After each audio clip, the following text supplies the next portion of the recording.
আসছে দুর্গাপুজো, এজন্য রয়েছে নির্দিষ্ট সংস্কৃত মন্ত্র, যা সঠিক উচ্চারণ অত্যন্ত গুরুত্বপূর্ণ বিষয়।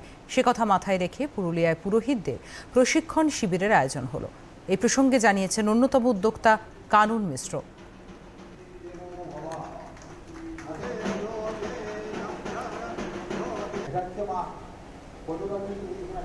অনেক ক্ষেত্রে আমাদের শারদীয় পূজাতে ভুলভ্রান্তি হয়ে যায়, কারণ দেবীর পূজা তো যার জন্য এই যে প্রশিক্ষণ শিবিরের একটা আয়োজন করেছে, এটা একটা খুব ভালো উদ্যোগ এবং আমাদের নতুন প্রজন্মকে এইটা একটা ভালো আমরা লাইনে নিয়ে যেতে পারবো যে শারদীয় দুর্গাপূজা হোক চাই যে কোনো পূজা হোক, তার যে কর্ম আচার আচরণ যাতে মানুষের মধ্যে একটা প্রভাব ফেলে।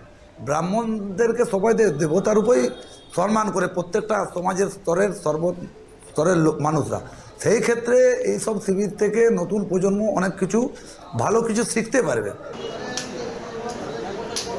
এই ধরনের আয়োজন খুবই প্রাসঙ্গিক বলে জানিয়েছেন প্রশিক্ষণপ্রাপ্ত দেবাশিস চট্টোপাধ্যায়। আমি 5 বছর ধরে রঘুনাথপুর বৈদিক সংস্কৃতি প্রশিক্ষণ থেকে ট্রেনিং নিচ্ছি। এই যে মহাপূজার জন্য যারা নবাগত পুরোহিত, আমাদের অনেক কিছু বিধিবিধান থাকে।